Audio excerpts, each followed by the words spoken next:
Hi, everybody. It's Kelly Russell from teachersofgod.org, and I'm here with my annual Christmas blog.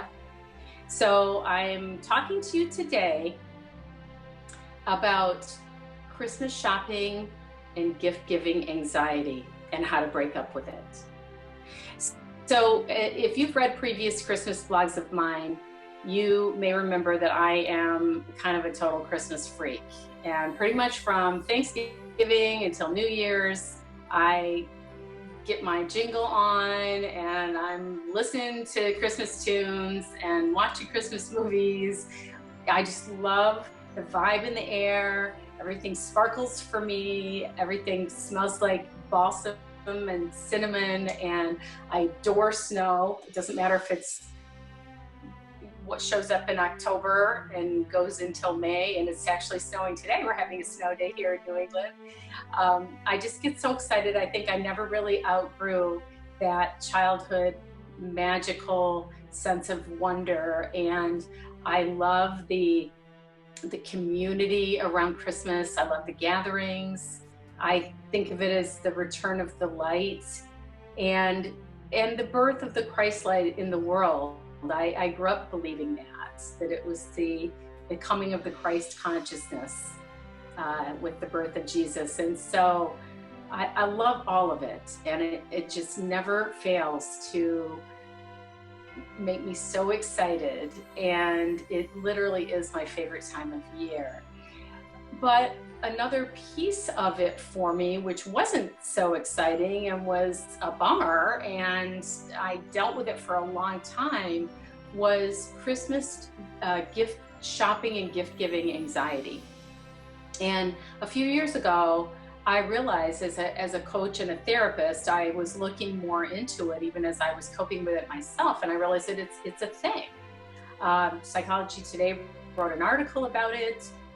There's probably books written about it, but that that people experience this. And for me, it really screwed around with one of the most beautiful expressions of love and honoring that we have in this world is the giving of heartfelt gifts to people. And I love doing that. I'm a pretty good gift giver, but I would find myself dragging myself around malls and going from store to store, and it all started to feel like I was in a fog, and I was so just filled with self-doubt, and I didn't know whether the person would like it or not, and I had so much fear and anxiety around whether they were going to think my gifts were good enough.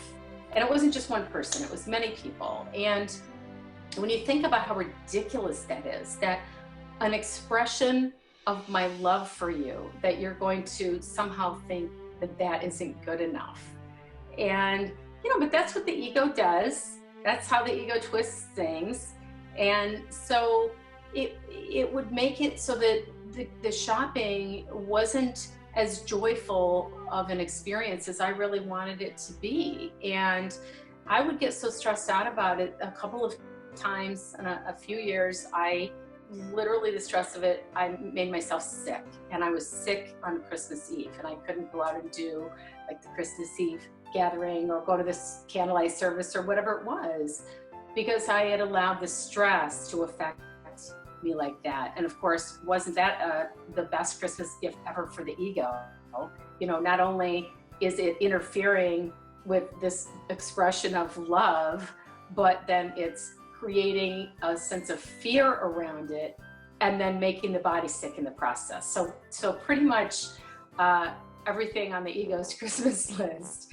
So a few years ago, I decided to do something about it and really take myself in hand. And so I went into prayer. I surrendered it all to Spirit. I asked that whatever the fear and anxiety that I was experiencing around gift shopping and gift giving be completely dissolved. I asked that it be a joyful, fun, lovely, easy experience. And I forgave the shit out of everything. I forgave myself for having gift-giving anxiety. I forgave the people that I was projecting on that the gifts wouldn't be good enough. I forgave myself for having judgment about gifts that I wanted. I just forgave every aspect of it that I possibly could, and just surrendered it all, put it on the altar, and just asked Spirit to surround it with light and to transform it and return it to me completely healed. And that is exactly what happened. And I know sometimes we don't always experience our prayers being answered immediately, but this one absolutely was. And I felt better instantly. And my experience of that Christmas season was, it was everything that I loved about it, but it was also nothing that I didn't love. So that just didn't happen anymore. And I was inspired to have these gifts would be put in front of me, or I was moved to make something or give something that was a possession of mine, or just led to certain places where these gift ideas that would feel perfect to me, even though the idea of having to find the perfect gift had completely stressed me out in the past.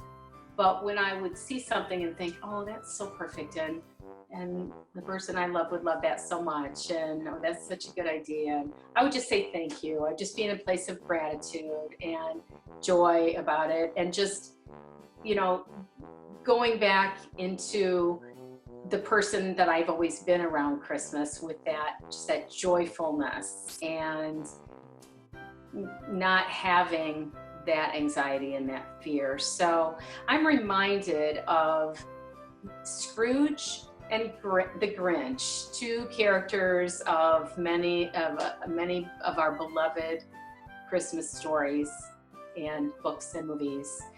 And that, you know, they were depicted as these characters that hated Christmas and wanted nothing to do with it, and wanted to not participate, in the case of Scrooge, or in the case of the Grinch, ruin it for everyone. And all because of things that had happened to them in the past that needed to be healed and let go of. And when they were able to do that on Christmas, they were transformed, and they were able to be in joy and bring love and joy to others. And so I feel like that is what happened with my ego Scrooge Grinch gift giving, gift shopping persona, is that she was able to be transformed by the light and the love of Spirit. And so that I can fully embrace the absolute meaning of Christmas as the return of the light, and seeing the light in all of my brothers, celebrating the birth of the Christ light into the world. And so thank you so much for being with me today, and thank you for shining your Christ light into the world so brilliantly. I love you so much, and I wish you a very Merry Christmas. Namaste.